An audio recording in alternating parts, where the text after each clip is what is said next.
제3장 섬진강을 따라가며 지리산을 보다. 처음에는 기분 좋은 오후였다. 자전거들은 해가 한참 남아있을 때 구례에 도착했다. 첫날 묵을 장소는 구례군 체육관역 강변공원이었다. 다들 자전거에서 내리자마자 땅바닥에 바로 주저앉았다. 가까운 체육관에서 샤워를 하고 삼촌이 양념한 주물럭을 맛있게 먹고 나서야 사람들이 정신을 차렸다. 저녁 설거지는 각자 했다. 삼촌이 사람들을 모아놓고 말했다. 개인 행동 금지입니다.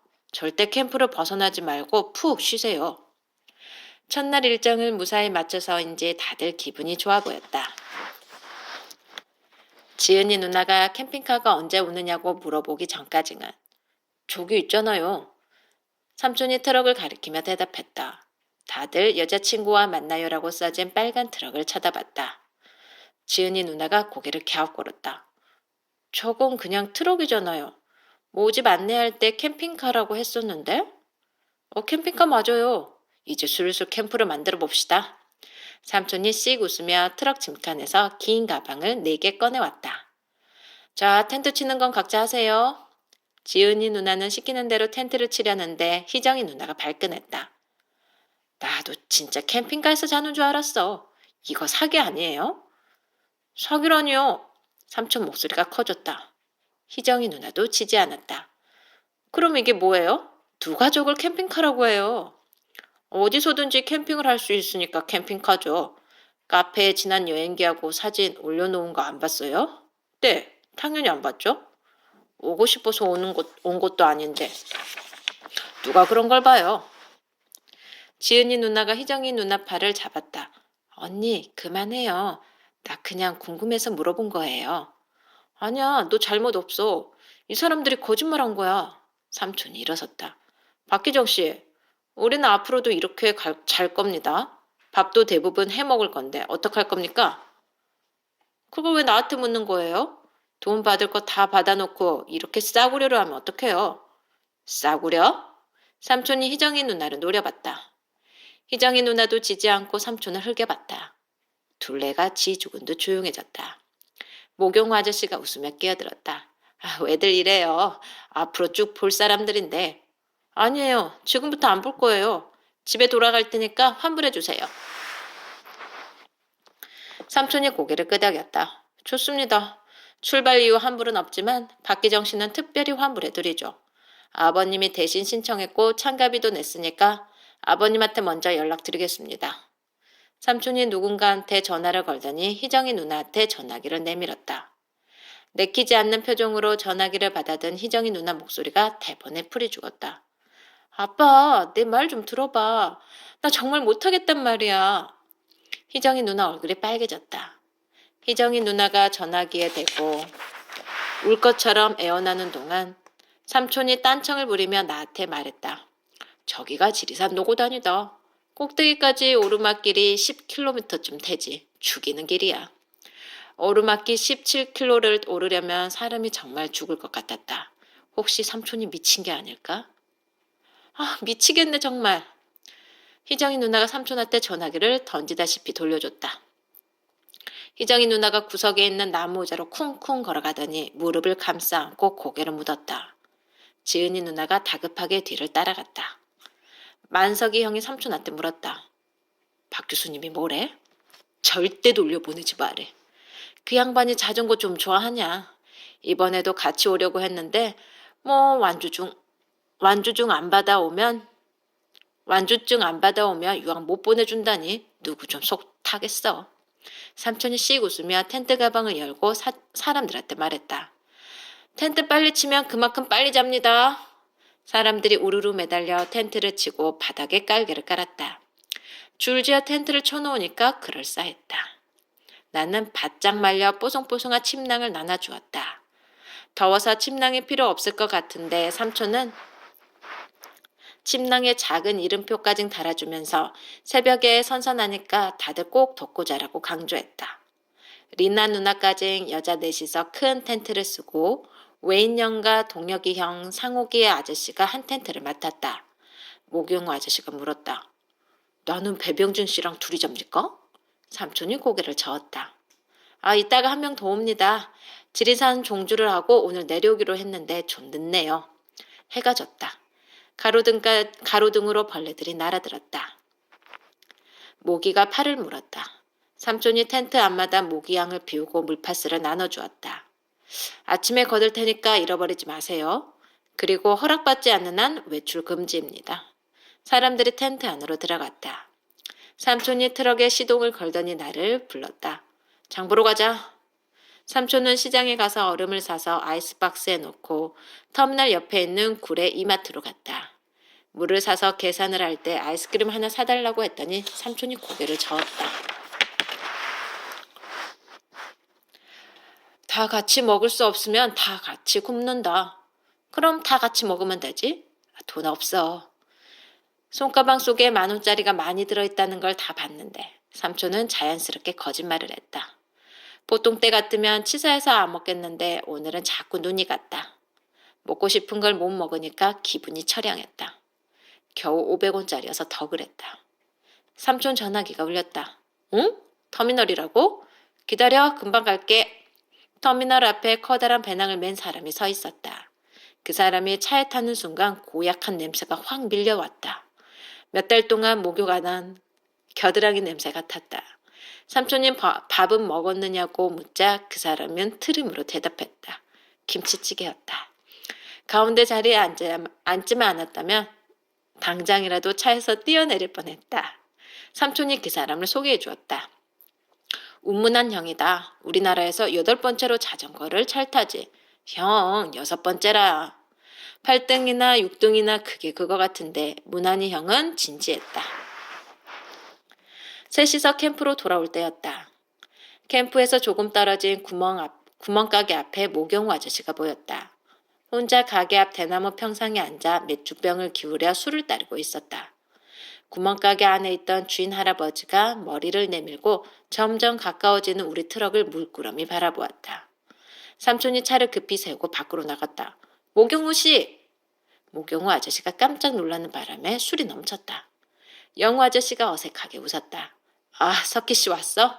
하도 갈증이 나서 맥주 딱 한 잔만 하려고. 같이 한잔 할까? 삼촌이 팔짱을 끼고 대답했다.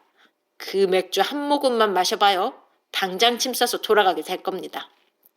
뭘 그래. 겨우 맥주인데. 한 번만 봐줘. 술 마시면 다음날 바로 지장 있습니다. 술래 기간 동안 금주하기로 서약했잖아요. 영우 아저씨가 맥주잔을 바라보며 침을 꿀꺽 삼켰다. 내 옆에 있던 문한이 형 목에서도 꿀꺽 소리가 났다. 이것만 마실게. 뚜껑 딴 것만. 술 한번 이겨보자고 온 거 아닌가요? 죽기로 마음먹고 싸워보겠다면서요. 영우 아저씨의 얼굴에서 웃음이 사라지자 불쌍한 표정이 남았다. 영우 아저씨가 컵에서 눈을 돌렸다. 투명한 컵에 서리처럼 냉기가 서려 있었다. 아이스크림 같은 하얀 거품이 얹혀있고 사이다처럼 작은 공기방울이 보글보글 자꾸 올라왔다. 맛은 모르겠지만 엄청나게 시원해 보였다.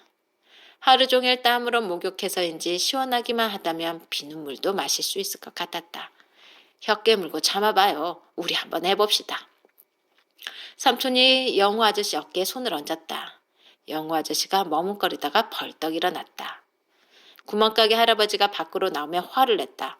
신부가 왜 그려? 난 장사도 못하게. 이거 할아버지 두세요. 삼촌이 맥주잔 할아버지 손에 쥐어주었다. 할아버지 입이 헤 벌어졌다. 삼촌이 문한이 형한테 말했다. 네가 운전해서 가라. 난 걸어가야겠다. 캠프로 돌아와 문한이 형은 샤워를 하러 갔다. 나는 땀을 뻘뻘 흘리며 자전거를 고치는 만석이 형을 구경했다.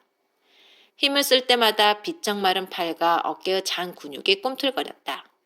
저만치 가로등 불빛 아래 걸어오는 삼촌과 영우 아저씨가 보였다. 텐트마다 코 고는 소리가 들렸다. 여자 텐트에서도 들리는 것 같았다. 나는 고개를 갸웃거렸다. 여자도 코 고나? 만석이 형이 팔뚝으로 이마에 맺힌 땀을 닦으며 한마디 했다. 여자는 사람 아니냐? 아침밥 하자. 삼촌이 침낭을 확 걷었다. 차가운 공기 때문에 몸서리가 찼다. 아직 해도 뜨지 않는 새벽이었다. 나는 침낭 속으로 다시 기어 들어갔다. 10분만 더 잘게. 당장 안 일어나면 아침밥 없다. 안 먹어. 점심도 없다. 아, 진짜! 아침 이슬에 젖은 풀잎이 종아리를 스쳤다.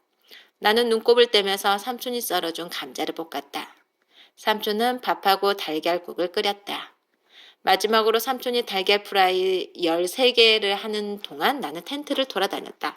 일어나세요. 아침밥 드세요. 움직이는 사람이 없었다. 삼촌이 식판 2개를 내밀었다. 나는 텐트 속에 식판을 집어넣고 두들겼다. 깡! 깡깡! 효과가 확실했다. 사람들이 투덜대며 일어났다. 밥을 먹고 세수를 하고 출발 준비를 하는 동안 해가 지리산 위로 둥실 떠올랐다. 만석이 형이 몸풀기를 시켰다. 동작 하나를 할 때마다 사람들 입에서 신음소리가 저절로 흘러나왔다. 하나, 셋, 다섯, 여섯, 아이고, 8. 모두 신경통과 관절염에 허리디스크까지 한꺼번에 앓는 소리 앓고 있는 노인들 같았다. 그동안 삼촌과 나는 설거지를 마치고 침낭을 차에 실었다. 텐트는 햇볕에 이슬을 좀 말린 다음에 싣기로 했다. 만석이 형이 문한이 형을 소개했다. 문한이 형이 큰 소리로 외쳤다. 안녕하세요. 자전거 묘기팀 굴렁쇠 단장 윤문한입니다. 박수! 우리는 시키는 대로 박수를 쳤다. 문한이 형이 자전거에 올라타더니 대뜸 앞바퀴를 들었다. 와, 박수 소리가 커졌다. 문한이 형은 뒷바퀴로만 우리 둘레를 2번이나 돌았다. 다른 묘기도 보고 싶어요? 문한이 형이 물었다. 우리는 큰 소리로 대답했다. 예! 돈 내세요. 자전거 앞바퀴를 들었을 뿐인데 사람이 달라 보였다. 만석이 형이 줄을 세웠다. 오늘은 하동 거쳐서 진주까지 갑니다. 오르막길 조금 있고 거리는 100km 조금 넘습니다. 선두에는 박희정 씨하고 배병진 씨가 섭니다. 희정이 누나가 고분고분 선두에 섰다. 오늘도 뒤는 누워서 타는 자전거 홍상옥 아저씨다. 상옥이 아저씨 자전거에는 뒤에 2m 길의 깃대 2개를 달았다. 노란 삼각 깃발이 바람에 펄럭여 뒤에서 오는 차들 눈에 잘 띄일 것 같았다. 출발! 자전거들이 출발했다. 문한이 형이 앞서가더니 호루라기를 불며 오가는 차들을 막았다. 자전거가 다 빠져나가자 문한이 형이 멈춰있는 차들을 향해 꾸벅 인사를 하고서 재빨리 자전거 대열에 쫓아갔다. 자전거들이 사라지자 삼촌이 말했다. 우리도 텐트 줬고 출발하자. 처음이라 어려울 줄 알았는데 삼촌이 시키는 대로 하니까 텐트가 금방 잡혔다.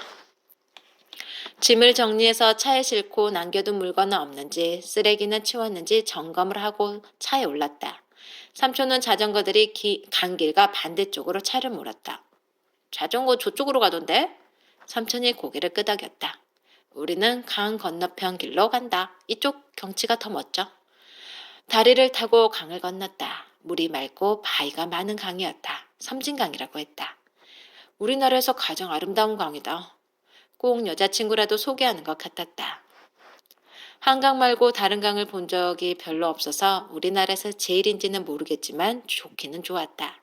맑은 강물이 구불구불 흘렀고 강 옆에는 작은 집들과 푸른 대나무 숲, 하얀 모래밭이 있었다. 가까이 보이는 지리산 능선이 강을 따라 길게 이어졌다. 위를 보면 지리산이고 아래를 보면 섬진강이었다. 봄바람에 벚꽃 날릴 때 와보면 눈물 날 거다. 늘 날카롭던 삼촌 눈빛이 부드러워 보였다. 강 건너편 길을 달리는 자전거들이 보였다. 날이 점점 뜨거워졌다. 벚나무가 길을 따라 늘어서 있지만 나무도 작아 그늘도 좁았다. 강 건너편 나무들이 훨씬 커서 그늘이 좋아 보였다. 얼마 달리지 않아 무지개처럼 둥근 다리가 나왔다. 삼촌이 다리를 건너며 노래를 불렀다. 전라도와 경상도를 가로지르는 섬진강 줄기 따라 화개장터에. 내가 물끄러미 바라보자 삼촌이 노래를 멈췄다. 이 노래 몰라? 고개를 저으니까 삼촌이 말했다. 집에 가면 엄마나 아빠한테 물어봐. 여기가 노래에 나오는 화개장터야. 우리 집이 노래 부를 분위기가 아니라는 걸 삼촌은 모르는 걸까? 그러고 보니 집 생각을 까맣게 잊고 있었다. 엄마한테 전화를 한번 해봐야겠다. 내 걱정을 하고 있을까? 내 걱정을 하고 있으면 좋겠다는 생각이 들었다. 다른 걱정거리가 생기면 이혼 같은 건 잊을 수 있을지 모르니까. 삼촌이 섬진강으로 흘러드는 맑은 계곡 가장자리 주차장에 트럭을 세웠다. 전화 좀 하고 올게. 내 전화기 써. 공중전화로 할래.